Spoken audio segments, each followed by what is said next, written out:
Hello everyone and welcome back to Tack It Up. I'm Hilary and I don't know about you, but my family is really big on safety. As many of you know, I've been drag racing or bracket racing for the last couple of years.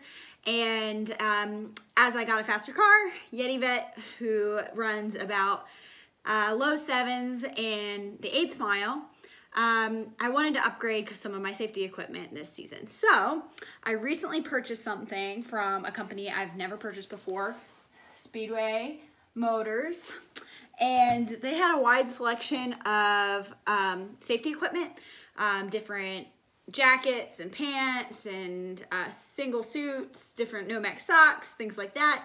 And when I was kind of looking through Summit and Jegs and some of the other places, it just seemed like they had the widest selection and seemed to be a very reputable site.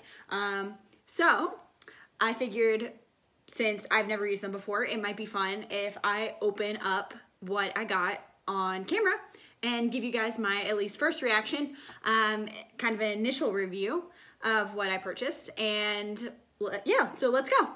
The first thing I got out of the box is a Simpson neck brace. It's Nomex.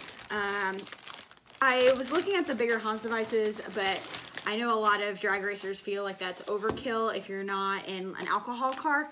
But it's also really important if you're racing to know what your governing body requires as far as dates, times, safety equipment, how many layers your suit needs to be, things like that. So as you can see on my Simpson neck brace here, it has the month and year of manufacture. So if I end up racing in a series that requires me to have equipment of a certain age or newer, that would be checked. So it just goes on just like this.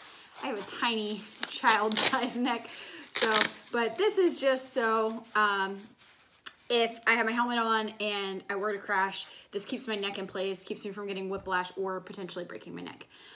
Very important. I will have 5-point harnesses in Yeti Vet very soon. As I bought it, it was more of like a street conversion to drag car, and we're kind of slowly working it towards more of a pure drag car. It will still be street legal, but just barely. So anyway, that's the neck brace from Simpson.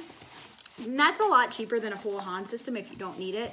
But for, I think it was like about $30, it's not a bad investment. I mean, I like keeping my neck attached to the rest of my body. The next thing I got are some gloves. So I don't know if any of you have had some time during this quarantine to watch some Netflix, but I got hooked on a show called Fastest Car, and it's where they take a bunch of sleeper cars and they pit them up against supercars, so like Lambos, Ferraris, super fast, expensive $100,000 plus cars. And there was this guy in there, he was, you know, about my age, and he was driving an alcohol Corvette when it crashed, and he was in the hospital, the car blew up.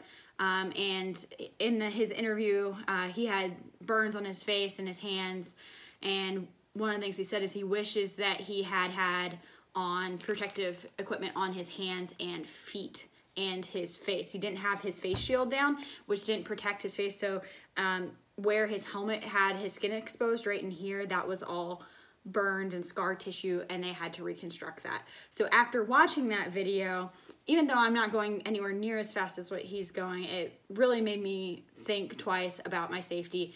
Yes, it's annoying to put on pants and gloves and all these things, and some people are going to tell you you don't need it, but to me it's just not worth the pain and things like that. So I'm sure if I can learn from that individual who had that horrific accident, I need to do so. So definitely all these things are not necessarily required to go drag racing or bracket racing, especially at slower speeds.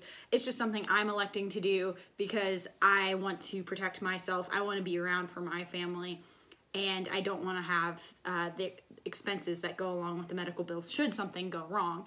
I have a lot of confidence in how we build our cars and the time and care that we've put into checking and testing the work that we do, but I don't always know if the person next to me has done the same level of checking and care in their equipment, and accidents happen.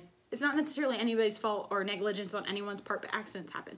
So anyway, got a pair of gloves because I want to protect my hands. I work with my hands for a living, so it's very important that they stay safe. Actually, these are the mechanics gloves. And then I got socks, which I will do a review on these after I get to wear them out in the heat and tell you what I think. I chose to get Nomex socks just because I'm familiar with the material, but I do know that some people really prefer the carbon material. So if anybody has used those and wants to tell me a little bit about them down below, I'd love to learn.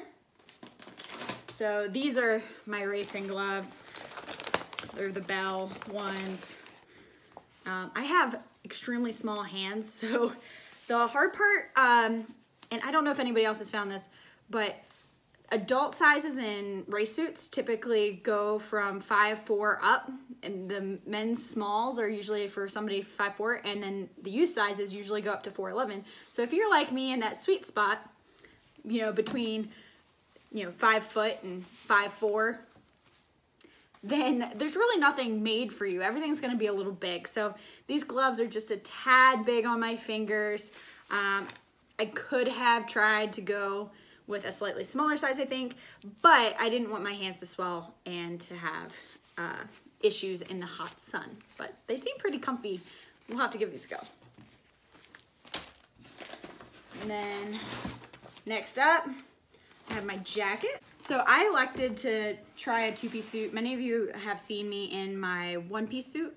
And the main reason is just in bracket racing, there can be a lot of in and out of the car. If somebody breaks, if there's debris on the track, somebody oils down the track, you can be in and out, on and off. And I just thought that would be a lot easier with a two-piece suit. I've raced with my one-piece suit before, but it can just kind of be cumbersome to get on and off, especially on hot days. So anyway, I went with a 2-layer suit. So if you don't know, you can get 1, 2, and 3-layer suits.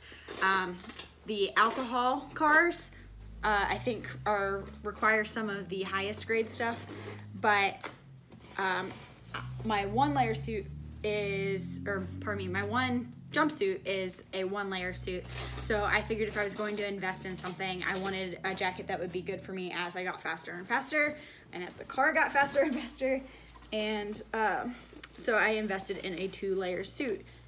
Once again, I went with a men's small, partially because I didn't want to be restricted. I wanted in the winter, because here we get a full 4 seasons, and I wanted to be able to have a little room if I wanted to wear something warmer underneath. I don't think that's going to be a problem. This is quite warm, but I did, you can see here the certifications. So 3-2A is what's required for drag racing, and then the /5, that's how many seconds of burn time. So a single layer suit is often /1.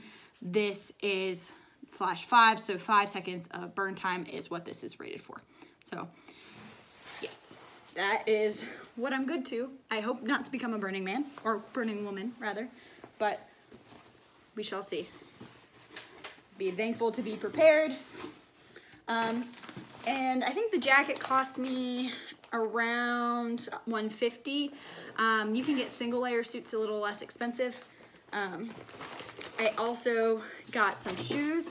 So that's another thing is certain materials that your clothes are made out of, especially the synthetic materials, often burn and melt to your skin and kind of become like a sticky napalm if you catch on fire, which is no bueno.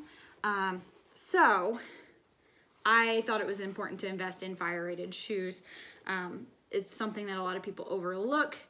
Like I said, after watching that video, I just, you know, my hands and my feet are 2 things that are really important to what I do. So I invested in these, and I had to get men's sizes. So it is very hard as a woman, especially with smaller feet, to find shoes, race shoes. So I am very nervous to see if these fit. And there you have it. Those are the shoes. So There are probably like a Princess and the Pea kind of fit. Like they just fit. But they do match my race suit, which is pretty important to me because, you know, you look good, you feel good, you race good. That's probably not a motto. But anyway, yep, that's the shoes. They got the Bell Racing logo on the bottom. I'm pretty pleased with them. So we will see how they fare at the track. And then these, last but not least, are my pants. And I'm going to stop for a second and put them on and see how they fit. But they feel pretty plush. All right, so I got the pants on, and as you can see here, there's some waist adjustment, which is good because I'm a little more hippie than probably the average small male man. So that is helpful. They're definitely not like the most flattering pants. And as you can know, I got all Bell stuff just because I'm familiar with the brand and I know it's good quality. But yeah, that makes them a lot more comfortable. I definitely feel safe. They're definitely gonna be warm in the middle of summer, but like I said, I wanted that 5-second burn time, so that's what we got. So, if you liked what you saw here today, don't forget to hit the subscribe button, watch some other videos, like the video. You can also follow us on Instagram at Tach_it_up. If TikTok's the thing you do, check me out on TikTok at Tach_it_up_Hilary with a 1L. And you can always find us on Facebook at Tach It Up. So yeah, see you soon. Bye.